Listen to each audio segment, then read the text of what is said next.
মুসলমান ইমানদার ভাই, কোরআন এমন একটি গ্রন্থ, কোরআন এমন একটি কিতাব, আল্লাহ তাআলা এমন একটি কিতাব আমাদের জন্য অবতীর্ণ করে দিলেন। দুনিয়ার মানুষ তো এই কোরআনের মতো আরেকটি কিতাব দেখা দূরের কথা। মালিক ডাক দিয়ে বলেন, হে আদম সন্তান, এই কোরআনের মতন দ্বিতীয় আর একটি কিতাব স্বয়ং আমি আল্লাহ তৈরি করে নাই। এটা ওয়ান পিস, গোটা পৃথিবী জুড়ে সমস্ত জগতের মধ্যে একমাত্র মহাগ্রন্থ ঐশী বাণী, সেটা হলো মহাগ্রন্থ আল কোরআন। বলেন আলহামদুলিল্লাহ। হে মুসলমান ইমানদার আল্লাহর গোলাম, এই কোরআন এমন একটি কিতাব, কোরআনকে যদি কেউ স্পর্শ করে, আল্লাহর নবী বলেন তার আমলে নামার মধ্যে নেকি প্রদান করা হয়। এই কোরআনকে যদি কেউ বহন করে, নবী আমার বলেন তার আমলে নামার মধ্যে আল্লাহ পাক রব্বুল আলামিন নেকি প্রদান করে দেন। এই কোরআনকে কেউ যদি সম্মানের আসনে বসায়, আল্লাহ তাআলা দুনিয়াতেও তাকে সম্মান দান করেন, পরজগতেও আল্লাহ তাআলা তাকে সর্বোচ্চ সম্মান দান করে দেবেন। ও মুসলমান, এই কোরআনকে যে যত তাজিম করবে, যে যত সম্মান করবে, যত মর্যাদার আসনে বসাইবে, আল্লাহ তাআলা দুনিয়ার জমিনেও তাকে তত সম্মান দান করবে।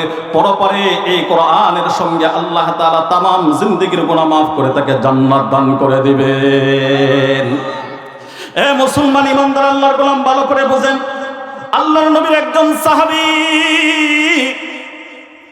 মহাগ্রন্থ ঐশী বাণী কোরআন তেলাওয়াতের মধ্যে মগ্ন ছিলেন, মধুর কণ্ঠ দিয়ে কোরআন তেলাওয়াত করতেছিলেন। একেবারেই জীর্ণ শীর্ণ একটি কুড়ে ঘর, ভাঙ্গা ঘরের মধ্যে সেই সাহাবীর বসবাস। ও মুসলমান ভাইরা আমার, আমরা তো সাধারণত লক্ষ কোটি টাকার মালিক হওয়ার পরেও আল্লাহকে চিনতে পারলাম না, আল্লাহর কালামকে ধরতে পারলাম না, আল্লাহর কোরআন তেলাওয়াত করতে পারলাম না। আপনার বিবেক নামক আদালতকে একবার প্রশ্ন করে দেখেন।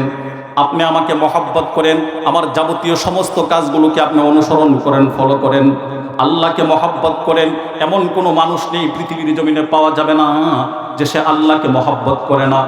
পাগল ব্যতীত সমস্ত মানুষগুলো আল্লাহকে মহব্বত করে। কথা বলেন ঠিক কিনা? আল্লাহকে মহব্বত করে। একজন মানুষও পাওয়া যাবে না আল্লাহকে মহব্বত করে না। এ বন্ধু, আপনার আল্লাহকে মহব্বত করার একটা জ্বলন্ত প্রমাণ আপনার বিবেক নামক আদালতের মধ্যে আঙ্গুল দিয়া নিজেই দেখে নেন, যাচাই করে। দুনিয়ার মানুষকে মহব্বত করার কারণে যদি তার যাবতীয় সমস্ত কাজকর্মগুলো যদি আপনি অনুসরণ করেন, মহব্বত করে থাকেন, আল্লাহ বলেন, বান্দারে আমাকে মহব্বত করো, এই কথা যদি তুমি দাবি করে থাকো, আমাকে মহব্বত করতে চাইলে, আমার সঙ্গে কথা বলতে চাইলে একমাত্র মাধ্যম হইল মহাগ্রন্থ আল কোরআন। তুমি কেমন মহব্বত করো আমি আল্লাহকে, কেমন ভালোবাসো আমি আল্লাহকে।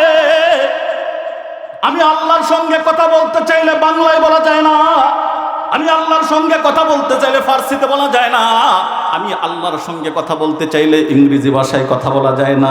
বলেন তো, আল্লাহর সঙ্গে কথা বলতে চাইলে কোন ভাষায় বলতে হয়? তো আওয়াজ দিয়ে বলেন, কোন ভাষায় বলতে হয়? আরবি ভাষা দিয়া। আর বলেন তো, আপনারা সমাজ সচেতন মানুষ, আল্লাহর কোরআনের ভাষা কি? কথা বলেন না কেন? আল্লাহর কোরআনের ভাষা কি? তাহলে আল্লাহ তাআলার কোরআন নাজিল করে দিলেন জমিনের মধ্যে। আমি দাবি করি আমি আল্লাহ তোমাকে মহব্বত করি, অথচ আল্লাহর কোরআন তেলাওয়াত করতে জানি না। বলেন তো, আপনার আমার এই ভালোবাসাটা কতটুকু ফরমালিন মুক্ত ভালোবাসা? এটা পিওর ভালোবাসা না এটার মধ্যে ভেজাল আছে? তাহলে ভেজাল মুক্ত ভালোবাসা কোনটা? আল্লাহর কোরআন তুমি তেলাওয়াত অর্জন করা শেখো। ওই যে সাহাবীর কথা বলতেছিলাম, যদিও সাহাবী একেবারেই গরিব, কুড়ে ঘর ভাঙ্গা ঘরের মধ্যেই মহান আল্লাহ তাআলার সেই ঐশী বাণী আল্লাহর কালাম তেলাওয়াত করতেছিলেন। খুব গভীরভাবে কথাগুলো দিল লাগাইয়া বুঝবেন। ও মুসলমান ইমানদার আল্লাহর গোলাম, সেই আল্লাহর নবীর সাহাবী যখন তেলাওয়াতের মধ্যে মগ্ন ছিলেন, এমন অবস্থায় তিনার পালিত একটি ঘোড়া ছিল, কুড়ে ঘর, ছোট একটি ঘর, আলাদা কোনো বাসস্থান নেই থাকার জন্য। সেই সাহাবী এই কুড়ে ঘরের মধ্যে যখন তেলাওয়াতের মধ্যে মগ্ন ছিলেন, অপর পাশেই তার একটা পালিত ঘোড়া ছিল, ঘোড়াটাকে বেঁধে রেখে দিয়েছিলেন। এই আল্লাহর নবীর সাহাবী যখন তেলাওয়াত করতেছিলেন, উচ্চ আওয়াজে যখন, বলিষ্ঠ আওয়াজ দিয়ে যখন তেলাওয়াত করে, তেলাওয়াত করার সঙ্গে সঙ্গেই এমত অবস্থায় ওই যে তার পালিত ঘোড়াটা ছিল বেঁধে রেখেছিল, সেই ঘোড়াটা অস্বাভাবিকভাবে লাফালাফি শুরু করে দেয়। অস্বাভাবিকভাবে যখন লাফালাফি করে, তিনি আওয়াজটাকে একটু স্লো করে দেয়, একটু নর্মাল করে দেয়, ছোট আওয়াজে তেলাওয়াত করে, আবার ঘোড়াটা শান্ত হয়ে যায়। আর কিছুক্ষণ পরেই তিনার ভিতরে যখন জজবা চলে আসে, তিনি আবার উচ্চ আওয়াজ দিয়ে আল্লাহর কালাম তেলাওয়াত করতে আরম্ভ করে দেয়। আর যখন উচ্চ আওয়াজে, বলিষ্ঠ আওয়াজে যখন আল্লাহর কালাম তেলাওয়াত করতে আরম্ভ করে, আবারও সেই ঘোড়াটা অস্বাভাবিকভাবে লাফালাফি শুরু করে। এমনটি করতে করতে তামাম রাত্র কেটে গেল। এই সাহাবী আবার ফজরের নামাজের পর পয়গম্বরে আরবির দরবারে গিয়ে পৌঁছাইলেন, আর নবীকে প্রশ্ন করলেন, নবী গো, এমন কন্ডিশন তো আমার সঙ্গে জিন্দেগিতে কোনোদিন হয় নাই, আজকে আমার সঙ্গে এমনটা কেন হলো?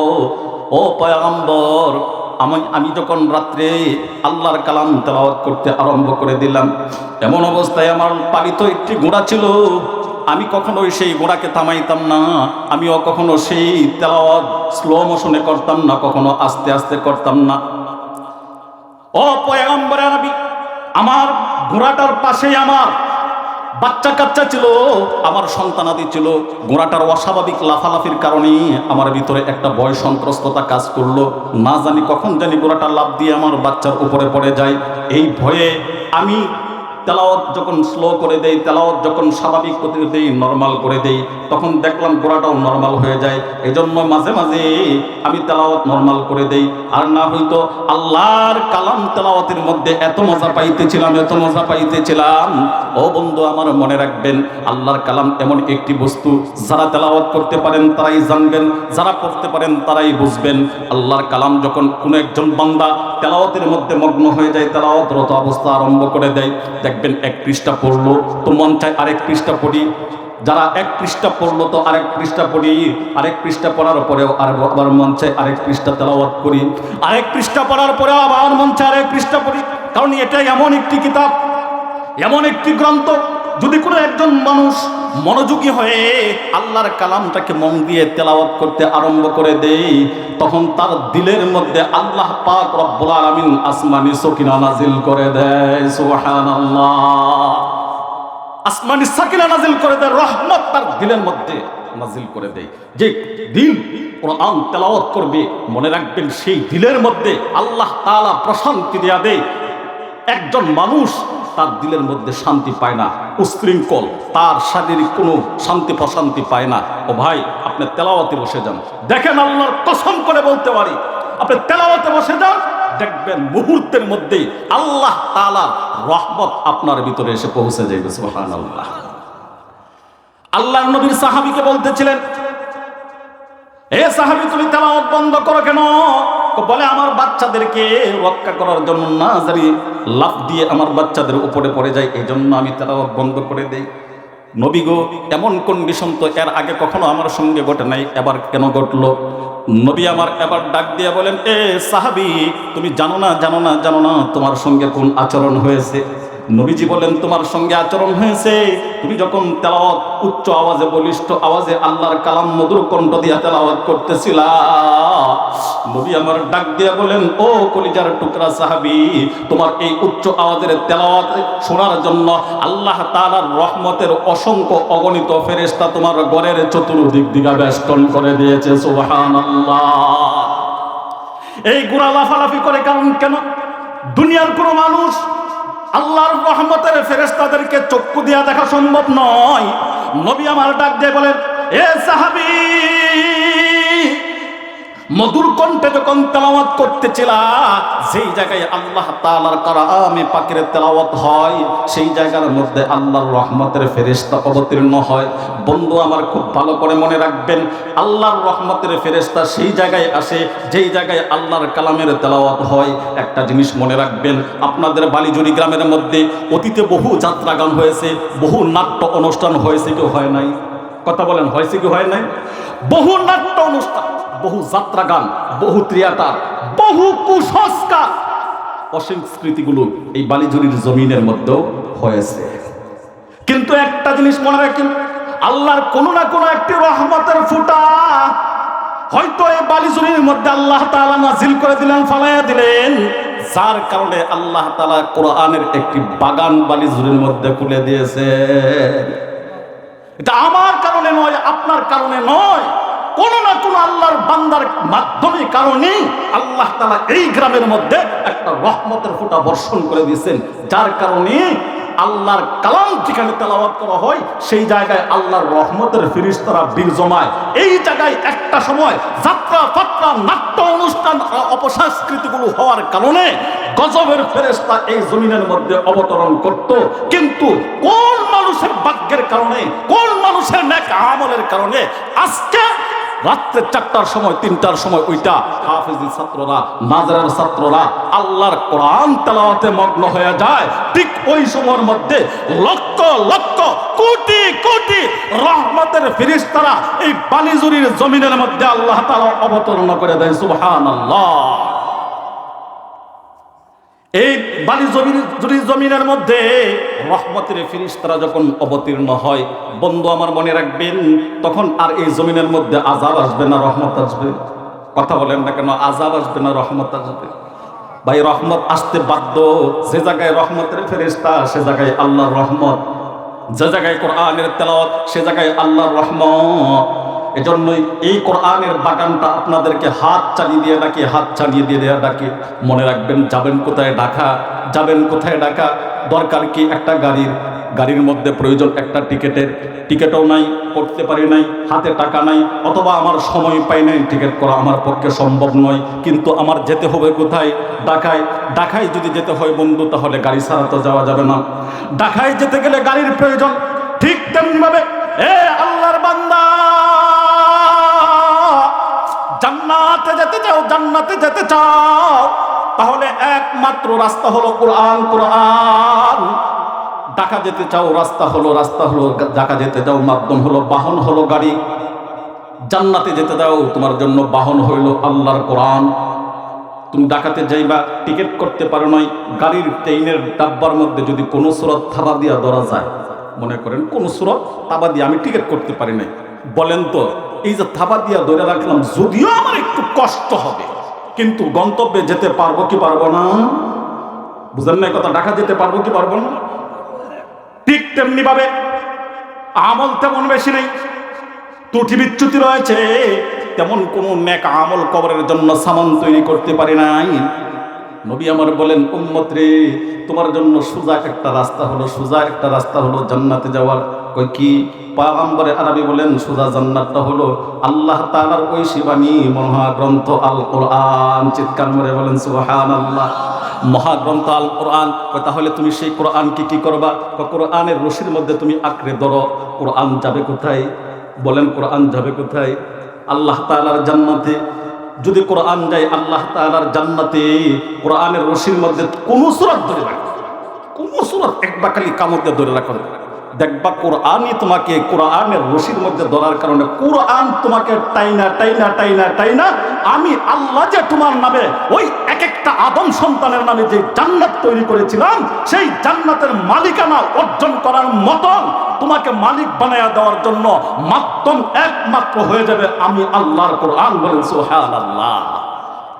তাহলে কোরআনকে ধরবো কিভাবে ভাই? কোরআনকে ধরার বেশ অনেকগুলো রাস্তা আছে। কোরআনকে ধরার অনেকগুলো রাস্তা আছে। একটা হলো আমার আপনার সন্তানদেরকে মাদ্রাসায় ভর্তি করে দেওয়া, কোরআনের শিক্ষায় ভর্তি করে দেওয়া। কিছুক্ষণ আগে যে হুজুর আমাদের মাদ্রাসার প্রায় 7 জন ছাত্রকে কোরআনের সবক দিলেন, বলেন তো আমাদের কাছে এটা অনেকের কাছে বিরক্তি লাগতে পারে, কিন্তু এর চাইতে দামি বস্তু তো আর কিছু হইতে পারে না। আল্লাহর কোরআনের সবক প্রদান করা হইল। কোরআনের মতন দ্বিতীয় উন্নত মানের কিতাব, কোরআনের মতন আরেকটি দামি কিতাব পৃথিবীর জমিনে নাই। তার মানে সেই সবচেয়ে দামি কিতাব, সবচেয়ে গ্রহণযোগ্য কিতাব সেই কিতাবটা আজকে আপনার বাচ্চাকে তেলাওয়াত করে আপনার বাচ্চাকে সবক প্রদান করা হইল। ও মুসলমান, মনে রাখবেন, আল্লাহর পয়গম্বর সাল্লাল্লাহু আলাইহি ওয়াসাল্লাম যখন মেরাজের মধ্যে গেলেন, নবী আমার মেরাজের মধ্যে যাওয়ার পরে জান্নাত জাহান্নাম সমস্ত কিছু ভ্রমণ করলেন, বেশ অনেকগুলো ঘটনা তিনি দেখলেন। তার মধ্যে একটা ঘটনা আমি আপনাদের খেদমতে বলতে চাই, দিলটাকে নরম করে দেখেন, দিলটা নরম হয়ে কিনা। আপনার সন্তান কি করতেছে, আপনি কি করতেছেন, তার জন্য আপনার বিবেক নামক আদালতকে আপনি প্রশ্ন করবেন।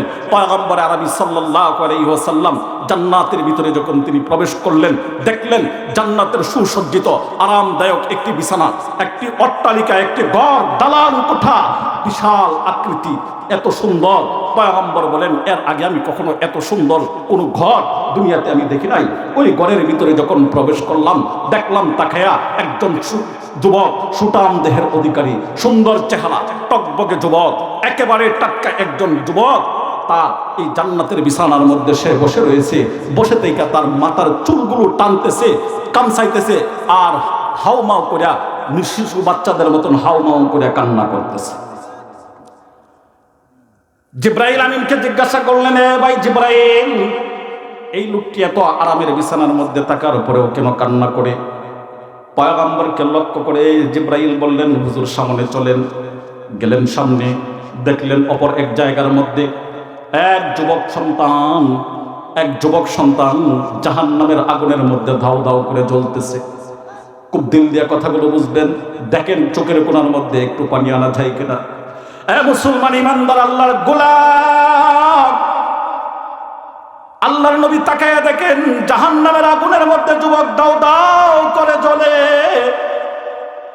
জিব্রাইলকে প্রশ্ন করলেন, এ ভাই জিব্রাইল, এই লোকটা জাহান্নামের আগুনের মধ্যে জ্বলতেছে, অথচ দেখলাম টাটা করে লোকটা জাহান্নামের আগুনের ভিতরে থেকেও হাসতেছে। জিব্রাইল বলো, কারণ কি? এই দুই ঘটনার কারণ আগে আমাকে ব্যাখ্যা করে বলো। আবার জিব্রাইল আমিন বলতেছিলেন, নবী গো, প্রথম যে লোকটি দেখেছিলেন, এই লোকটা তার আমলের কারণে, নেক আমলের কারণে জান্নাতের ভিতরে গিয়েছে, আল্লাহ তাআলা তাকে জান্নাত দান করেছেন। নবী গো, এই লোকটার একটা মাত্র সন্তান দুনিয়ার জমিনে রাইখে আসছে।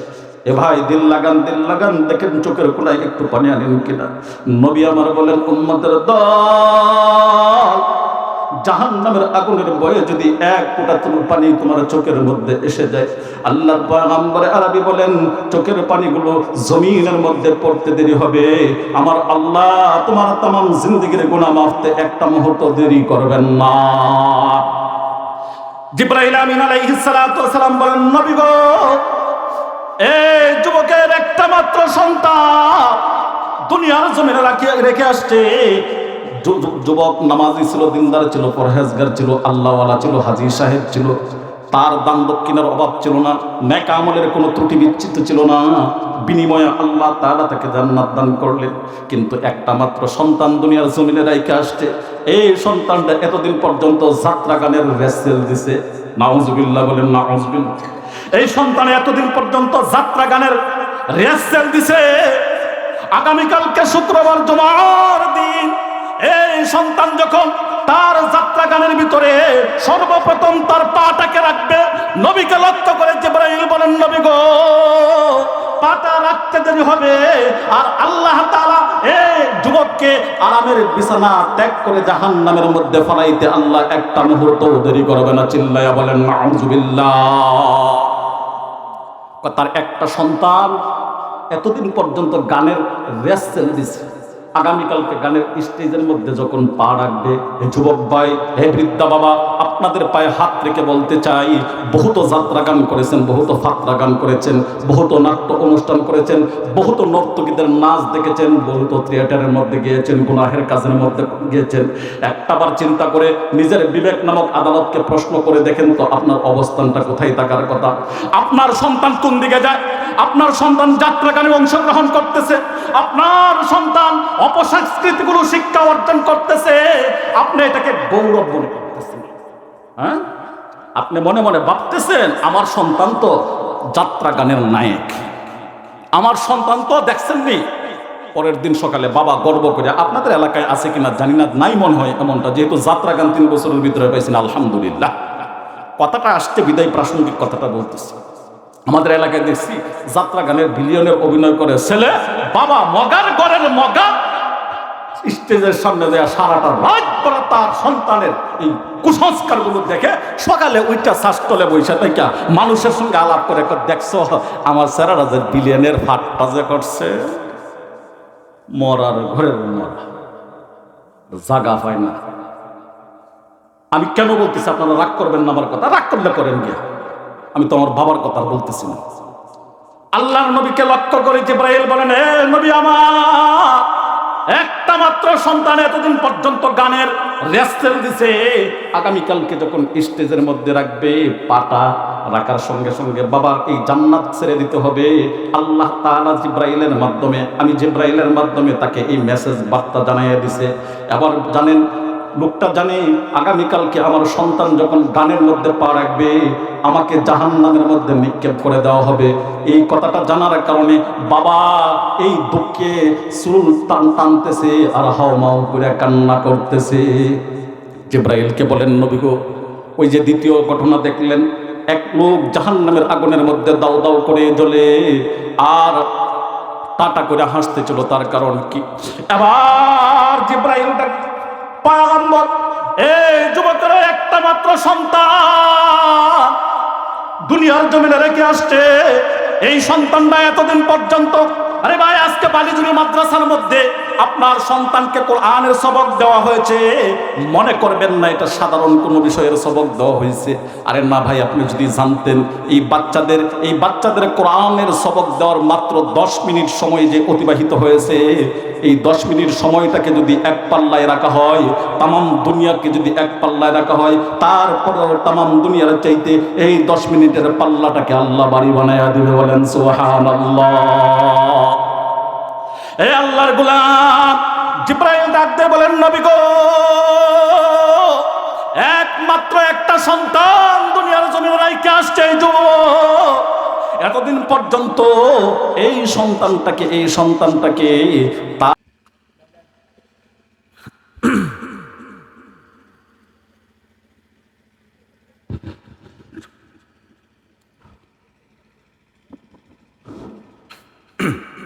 কোন কথা জানি বলতেছিলাম, ও পয়গম্বর সাল্লাল্লাহু আলাইহি ওয়াসাল্লামকে জিবরাইল বলতেছেন, নবীজি তার একটা মাত্র সন্তান দুনিয়ার জমিনে রাইখে আসছে, এই সন্তানটা এতদিন পর্যন্ত কায়দা পড়ছে, সিফারা পড়ছে, আগামীকালকাল জুমাবার যখন উস্তাদজি যখন তাকে এই কায়দা সিফারা থেকে তাকে কোরআনের সবক প্রদান করবে, আল্লাহ তাআলা ওই ব্যক্তিকে জাহান্নাম থেকে মুক্ত করে ওই যে যুবক জান্নাতের ভিতরে কাঁদতেছিল সেই জান্নাতের মালিক হওয়ার সৌভাগ্য তাকে দান করে দেবে। বলেন সুবহানাল্লাহ।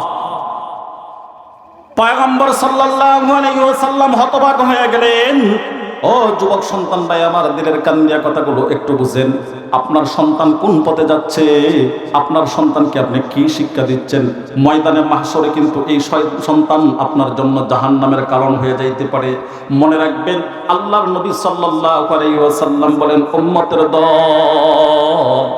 ময়দানে মাজিদের মধ্যে যখন জাহান্নামীদেরকে জাহান্নামের মধ্যে নিক্ষেপ করে দেওয়া হবে, দুনিয়াতে দেখবেন একজন মানুষকে ফাঁসির রায় দেওয়া হয়, রায় দেওয়ার পরে রাষ্ট্রীয়ভাবে তাকে সুযোগ সুবিধা প্রদান করা হয়। তোমার কোনো কিছু খাওয়ার, তোমার কোনো কিছু দেখার বা কোনো কিছুর ইচ্ছে আছে কিনা, যদি সম্ভব হয় রাষ্ট্রীয়ভাবে সেগুলো পূরণ করা হয় কি হয় না? রাষ্ট্রীয়ভাবে সেগুলো পূরণ করা হয়। ঠিক তেমনি ভাবে নবীজি বলেন, উম্মতের দল ময়দানে মাহশরে আল্লাহ তাআলা জাহান্নামীদেরকে যখন জাহান্নামের মধ্যে নিক্ষেপ করে দেবে, আল্লাহ তাআলার ফেরেশতারা এসে বলবে, ও জাহান্নামী, বলো তোমার কোনো কিছু খাওয়ার, কোনো কিছু দেখার, তোমার কোনো কিছুর চাহিদা আছে কিনা? যুবক ভাই আমার খুব দিলের কান লাগায় কথা বলে বুঝেন।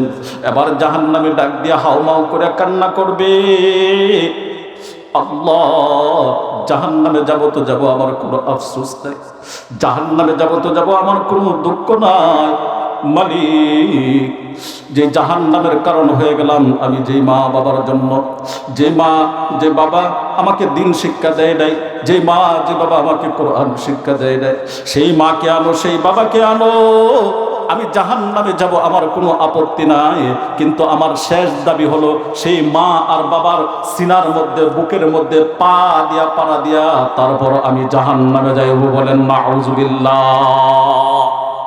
সন্তানের সর্বশেষ দাবি হবে যে আল্লাহ আমি জাহান্নামে যাব, আমার কোনো আপত্তি নাই, আমাকে ওই আমার মাকে আনো, যে বাবাকে আনো, যেই মা আমাকে দিন শিক্ষা দেয়, কোরআন শিক্ষা দেয় নাই, সেই মার বাবার সিনার মধ্যে, বুকের মধ্যে পা দিয়া পাড়া দিয়া তারপর জাহান্নামের মধ্যে যাব। নাউযুবিল্লাহ। এটা কে বলবে? কে বলবে? আপনার আদরের কলিজার টুকরা সন্তানটা বলবে, যেই সন্তানের জন্য তামাম জিন্দেগি, জীবন যৌবন সবকিছু বিসর্জন করে দিলাম, দিনকে রাত, রাতকে দিন, অন্ধকারকে আলো, আলোকে অন্ধকার, সব কিছু যখন বিলীন করে দিলাম, একমাত্র আমার কলিজার টুকরা সন্তান তার চাঁদ মাখা মুখটাতে একটু হাসি দেখার জন্য, দুষ্ট মনে রাখবেন, সেই সন্তান ময়দানে মাহশরে যখন জাহান্নামী কয়েদি হবে, আল্লাহ তাআলার কাছে ফরিয়াদ জানাইবে আর বলবে, মালিক জাহান্নামে যাব তো যাব, কোনো আফসোস নাই, কোনো দুঃখ নাই, একটা দাবি হলো এটাই, যে মা, যে বাবা আমাকে দিন আর কোরআন শিক্ষা দেয় নাই, সুন্নাহ শিক্ষা দেয় নাই, জাহান্নামের পথ কোনটা, জান্নাতের পথ কোনটা, জান্নাতের রাস্তা আমাকে দেখাইয়া দেয় নাই, আনো সেই মাকে, আনো সেই বাবাকে, তার বুকে পা দিয়া পাড়া দিয়া তারপর ওই পারে আমি জাহান্নামের মধ্যে যাবো। বলেন নাউযুবিল্লাহ। তাহলে বলেন তো, আপনারা সমাজ সচেতন মানুষ, জানি সবাই জ্ঞানী, সবাই বলেন তো, আমরা সবাই জাহান্নামে যাওয়ার জন্য কি তৈরি আছি? হ্যাঁ, জাহান্নামে যাওয়ার জন্য তৈরি আছেন নি ভাই? তাহলে জান্নাতের জন্য তৈরি আছেন তো? কে কে তৈরি আছে? একটু হাতটা তুলে আল্লাহকে দেখাই তো। আলহামদুলিল্লাহ, আল্লাহ তাআলা তুমি আমাকে কবুল আর মঞ্জুর করবেন, আমিন। তাহলে জান্নাতে যাওয়ার জন্য সবাই তৈরি আছেন। জান্নাতে যাওয়ার প্রতিবন্ধক হলো, মাধ্যম হলো, কারণ হলো, মাঝখানে ওয়াল হলো আপনার সম্পদ, মাঝখানের কারণ হলো আপনার সন্তান, মাঝখানের কারণ হাজারো কারণ থাকতে পারে, এই হাজারো কারণগুলোর মধ্যে অন্যতম একটি কারণ হলো আপনার সন্তান। এই সন্তানটাই হবে আপনার জন্য প্রতিবন্ধক জান্নাতে যাওয়ার।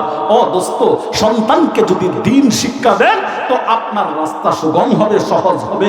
সন্তানকে দিন শিক্ষা দিবেন না, পরিষ্কার কথা, স্পষ্ট কথা, এই কথার মধ্যে কোনো ধরনের কোনো ভেজাল নাই। কোরআন শিক্ষা দিবেন না, দিন শিক্ষা দিবেন না, এই সন্তান আপনাকে, আপনি হাজী হন, গাজী হন, মুফতি হন, মুহাদ্দিস হন, ইমাম হন, মুয়াজ্জিন হন, মক্কার ইমাম হন, যাই হন না কেন, আপনার দান দক্ষিণা কোনো অভাব নাই, নেক আমল অভাব নাই, রোজা সারা বছরই রাখেন, কোনো অভাব নাই। মনে রাখবেন, কুলাঙ্গার সন্তান একটা তৈরি করবেন, অর্থাৎ যেই সন্তান দিন শিখতে পারে নাই, যেই সন্তান কোরআন শিক্ষা পায় নাই, এই একটা সন্তান আপনার হাজী, আপনার গাজী, আপনার দান, আপনার সাদকা, আপনার রোজা, আপনার নামাজ, আপনার হজ, আপনার যাকাত, সমস্ত আমলগুলোকে আপনার বরবাদ করে দেবে। একটা মাত্র সন্তান, যেমন এক মণ দুধের মধ্যে এক ফোঁটা গরুর চেনা পড়লে, বলেন তো সেই দুধটা কি পাক থাকবে না নাপাক হবে? নাপাক হয়ে যায় কেন? কয় ফোঁটা দুধ, কয় ফোঁটা নাপাক করছে? এক ফোঁটা দুধ কয় মণ? এক মণ দুধের মধ্যে এক ফোঁটা নাপাক করলে যদি সমস্তটা দুধ নাপাক হয়ে যায়, কুলাঙ্গার সন্তানের মতন সন্তান যদি একটাই রেখে যেতে পারেন, মনে রাখবেন, হাজী, গাজী, মুফতি আর মুহাদ্দিসগিরি সব কিছু বাজেয়াপ্ত হবে, সব কিছু চলে যাবে, কোনো কিছুই কাজে আসবে না। হ্যাঁ, যদি সন্তানের মতো সন্তান, নেক সন্তান একটা রেখে যাইতে পারেন, দোস্ত বেশি লাগবে না।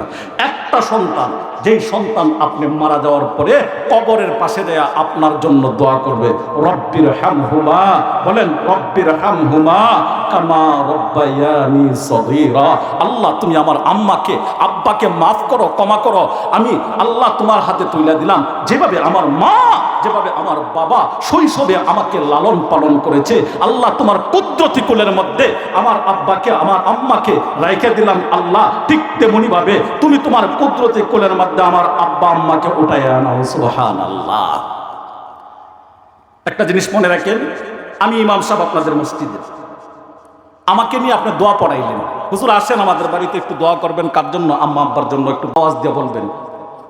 আমি আপনার বাড়িতে দোয়া করার জন্য গেলাম, দোয়াও করলাম, টাকাও হাদিয়া দিলেন, এমন কোন একটা হাদিস, হুজুর তো এখানে পাশে বসা আছেন, মাইকের আওয়াজও তো অনেক দূর পর্যন্ত যাইতেছেন, আলেম ওলামারা শুনবেন, সাক্ষী দিবেন, হাদিস দেখাইতে পারবেন কি যে ইমাম সাহেবের দোয়াটা এমন হয় কেন? আচ্ছা কারেন্ট গেছিল না, আচ্ছা ভাই বিচলিত হওয়ার কিছু না, কারেন্টের সমস্যার কারণে। একটা হাদিস দেখানো যাবে না যে ইমাম সাহেব আপনার জন্য দোয়া করলে 100% এই দোয়াটা আল্লাহ কবুল করবেন। কিন্তু 3 শ্রেণীর দোয়াকে আল্লাহর রাসূল বলেন 3 শ্রেণী মানুষের দোয়া আল্লাহ কবুল করে থাকেন। এর মধ্যে কোনো হিজাব থাকে না, কোনো পর্দা থাকে না, কোনো পার্টিশন থাকে না, কোনো দেওয়াল থাকে না। 1 নাম্বার হলো মাজলুম। বলেন কে? মাজলুমের দোয়া যদি করে গো ভাই, মনে রাখবেন মাজলুম বড় কঠিন জিনিস। মাজলুমের দোয়া যদি আল্লাহর কাছে খালি আহ বলে একবার ডাক দিয়া দেয়, মনে রাখবেন এটা আল্লাহর আরশ পর্যন্ত গিয়া পৌঁছে যায়। এজন্য দুর্বল ব্যক্তিদের উপর কখনো সবল হইয়া আপনি তার উপরে চাপ প্রয়োগ করবেন না, তাকে কখনো অত্যাচার করবেন না তার উপরে। কারণ কেন? রাসূল বলেন এই মাজলুমের আর্তনাদে আল্লাহর আরশ পর্যন্ত কেঁপে যায়। যদি কোনো একজন মাজলুমের আর্তনাদ, নবীজি আল্লাহ তাআলা বলেন এ বান্দা মাজলুমের আর্তনাদ যেন আমার আরশ পর্যন্ত আইসা না পৌঁছায়। কারণ কেন? মাজলুমের আর্তনাদ আমি আল্লাহ ফিরাইয়া দিতে আমার লজ্জা লাগে। সুবহানাল্লাহ। 1 নাম্বার মাজলুম, 2 নাম্বার মুসাফির। মুসাফিরের দোয়া আল্লাহ তাআলা কবুল করেন। 3 নাম্বার হলো মাতা পিতার জন্য সন্তান, সন্তানের জন্য মাতা পিতা। বলেন সুবহানাল্লাহ। মুসলমান ইমানদার বন্ধুরা আমার ভালো করে বুঝেন, আল্লাহর নবী বলেন মসজিদের ইমাম দিয়ে দোয়া করাইলা সেই দোয়া কবুল হতেও পারে আবার নাও হতে পারে। মাদ্রাসার মুহতামিম সাহেবকে আইনা দোয়া পড়াইলা সেই দোয়া কবুল হতেও পারে আবার নাও হতে পারে। মক্কা মদিনার ইমাম সাহেবরা আইনা দোয়া পড়াইলা তোমার মার জন্য, তোমার বাবার জন্য, পয়গম্বরে আরবি বলেন সেই দোয়া কবুল হলে হতেও পারে নাও হতে পারে। কিন্তু আল্লাহর নবী রহমতে আলম পয়গম্বরে আরবি সাল্লাল্লাহু আলাইহি ওয়াসাল্লাম বলেন এই উম্মতের দল, মায়ের জন্য যদি সন্তান দোয়া করে, সন্তানের জন্য যদি মা দোয়া করে, বাবার জন্য যদি সন্তান দোয়া করে, সন্তান যদি বাবার জন্য দোয়া করে, বাবা যদি সন্তানের জন্য দোয়া করে, পয়গম্বরে আরবি সাল্লাল্লাহু আলাইহি ওয়াসাল্লাম বলেন ওই বান্দার চোখের পানিগুলো বাহির হইতে দেরি হবে, ওই সন্তানের দোয়াকে আল্লাহ ফিরাইয়া দিবে না, আল্লাহ কবুল করে বাবার কবরের আযাব বন্ধ করে দিবে। এজন্য মুসলমান ইমানদার আমার বন্ধুরা আমার, সন্তান রেখে যাবেন তো এমন একটি সন্তান রেখে যা যেই সন্তান আপনার জন্য জান্নাতের কারণ হবে। এ দোস্ত মনে রাখবেন সেই সন্তান বানানোর মেশিন আছে, একটা মেশিন, একটা জিনিস মনে করবেন, একটা ইট বানাইবেন, ইট বানানোর জন্য একটা হাঁসের প্রয়োজন আছে কিনা? নাই, আছে। মোবাইলের পার্টস বানাইবেন, এটারও একটা হাঁসের প্রয়োজন আছে। মাইকে কথা বলতেছি, এই যে মাইক্রোফোন, এটা বানানোরও কিন্তু একটা হাঁস আছে। ঠিক তেমনি ভাবে আপনার সন্তানটাকে সুসন্তান বানাইবেন, যেই সন্তান আপনার জান্নাতের কারণ হবে, এটারও কিন্তু একটা হাঁস আছে। আল্লাহর নবী বলেন ও উম্মত, এটার হাঁস হলো দুনিয়ার মাদ্রাসাগুলো। দুনিয়ার মাদ্রাসাগুলো, যে মাদ্রাসাতে কোরআন শিক্ষা প্রদান করা হয়, সেই মাদ্রাসা থেকে সেই সুসন্তান তৈরি করা হয়। এজন্য বন্ধুরা আমার, বালিজুরি গ্রামের মধ্যে এই যে বালিজুরি মাদানিয়া মাদ্রাসা তৈরি হলো, মনে রাখবেন আপনার সন্তানটাকে তৈরি করার জন্য একটা হাঁস তৈরি হলো। আবার আপনার সন্তানটাকে এই মাদ্রাসায় ভর্তি করে দেন, এই মাদ্রাসায় আপনার সন্তানটাকে কোরআন শিক্ষা করাইয়া দেন, দেখবেন এই সন্তান আপনার জন্য জান্নাতের কারণ হয়ে যাবে। কিন্তু দুঃখজনক হলেও চরম সত্য, কি বলবো, মানুষ এত নিকৃষ্ট হওয়া হয়েছে, মানুষের সঙ্গে সমাজে যেহেতু ইমামতি করি, বিভিন্ন জায়গায় যাতায়াত হয়, এজন্য তো অনেক মানুষের সঙ্গে চলাফেরা করার কারণে কিছু জিনিস জানা যায়। মানুষ এমন নিচু মনে হয়েছে, যদি অনেককে বলছি আর কি, আপনাদের এলাকায় আছে কি না এটা জানার জন্য চেষ্টা করেন না, আছে কম বেশি, নাই যেন তা না। ভাই আপনার সন্তানটাকে মাদ্রাসায় দেন না, আপনার সন্তানটাকে দিন শিক্ষা করার জন্য মাদ্রাসায় ভর্তি করে দেন। ডাইরেক্টলি আমার সঙ্গে এমন মানুষ পর্যন্ত বলছে আছে, হুজুর মাদ্রাসায়,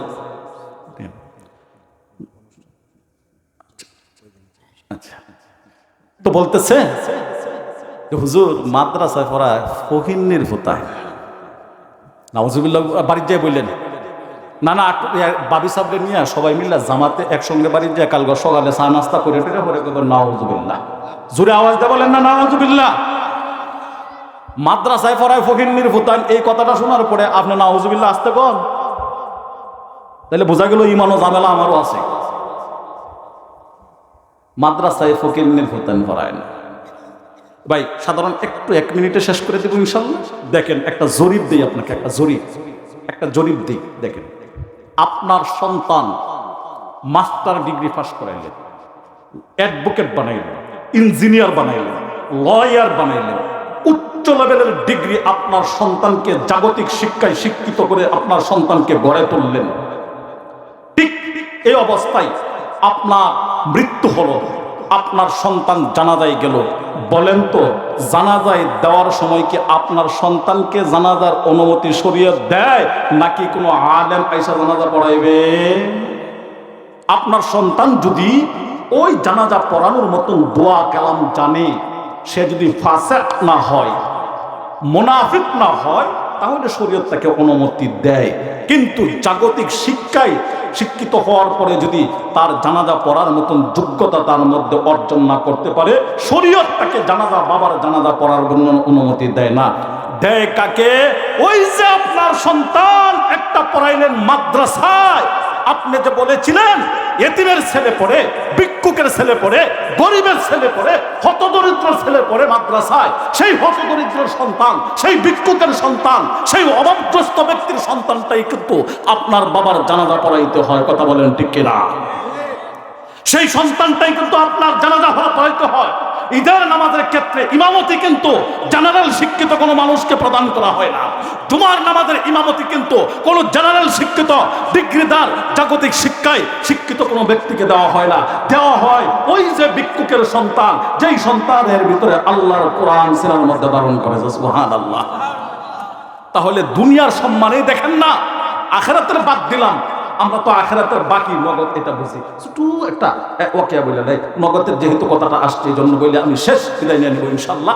নগদে যে বিশ্বাসী, সেই বিশ্বাসীর একটা কিচ্ছা ছোট্ট করে লাই। কিচ্ছাটা হলো এক বেচারা নতুন বিয়া লইছে। বুঝেননি আমার কথা? গোয়ালি ভাষার কথা বুঝে নিয়ে। এক বেচারা কি বিয়া লইছে? নতুন বিয়া লইছে, কিন্তু বয়স হয়েছে মোটামুটি। বিয়া তো কি কাঁচা বলো না বড় হইলে? বড় হইলে বড় বেড়াই তো সাবালিক বলে নাকি? সাবালেক বেড়া বিয়া লইছে, কিন্তু এই সাবালেক বেড়ার একটা বদ অভ্যাস আছে। বদ অভ্যাসটা হইলো এটা আস্তে আস্তে করে মাইকের আওয়াজ যদি জায়গা তো মহিলারা শুনে লাগবে, আবার এটা সমস্যা। জন্য বলতেছে এবার অভ্যাস হইলো বিছানার মধ্যে মুইতে দেয় কি তাহলে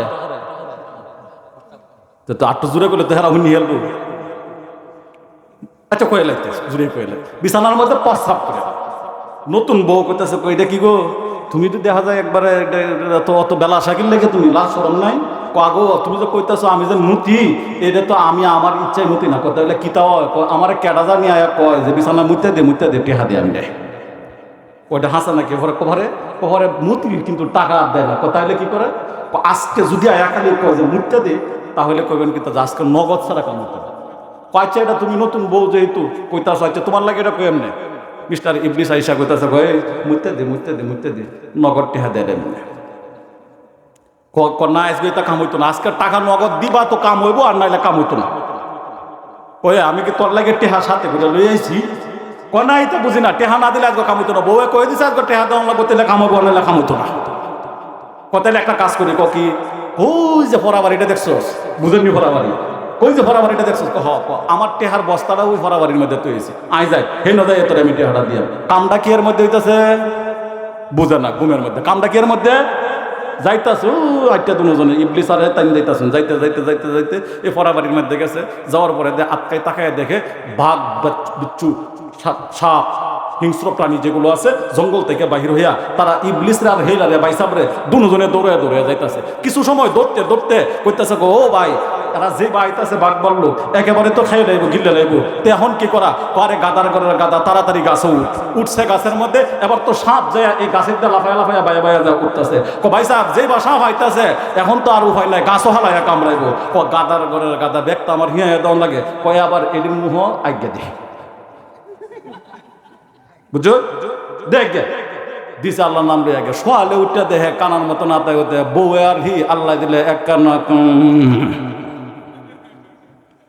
কেয়ার লাগে হয়েছে কোন কেয়ার লাগে হয়েছে বুদ্ধি করে কোন জানে দিয়ে শেষ আমি উত্তর পাবো কেয়ার লাগে হয়েছে নগদের লাগে হয়েছে বাহির লেগে না মাদ্রাসা শিক্ষাটা বাহির শিক্ষা মাদ্রাসা শিক্ষাটা বাহির শিক্ষা এই শিক্ষায় আখিরাতে দিবে যা যা আল্লাহ আর জাগতিক শিক্ষাটা হলো নগদ শিক্ষা চাকরি করে বেতন পাইবেন 50,000 টাকা ওই ব্যক্তির নগদ নিলে যেমন মুতার পরিবর্তে পায়খানা করে বউসহ বিছানা নষ্ট করতে হয় ঠিক তেমনি ভাবে যদি আপনি দুনিয়ার জাগতিক শিক্ষা নিয়ে অহংকার আর গৌরব করেন মনে রাখবেন এই নগদে কিন্তু আপনাকে ধাক্কায়া জাহান্নামের মধ্যে নিবে বলেন নাউজুবিল্লাহ যে কথাগুলো বললাম ভাঙ্গাচোরা আল্লাহ তাআলা আমাদের সবাইকে বোঝার আমল করার তৌফিক দান করুন আপনাদের পায়ে হাত রেখে করজোরে মিনতি আমার একটাই থাকবে যে আপনার সন্তানকে ভাই মাদ্রাসায় দেন ঠকবেন না আমরা যেহেতু ঠকছি না ইনশাআল্লাহ খবর নিয়ে দেখেন 10 থেকে 12,000 টাকা বেতন দেন কিন্তু আমাদের পরিবারের মধ্যে মাছ তরকারি যেইভাবে আলহামদুলিল্লাহ আমাদেরকে খাওয়াইতেছে আল্লাহ চালাইতেছে আমার প্রতিবেশী 50,000 টাকার বেতন পেয়েও আমার মতন চলতে পারে না তাহলে আমরা যেহেতু ঠকি নাই আল্লাহর কসম করে বলি আপনার সন্তানকে দিন শিক্ষা দেন আপনিও ঠকবেন না ইনশাআল্লাহ ঠকবেন না আল্লাহ তাআলা আমাদেরকে বুঝার আমল করার তৌফিক দান করুন আমিন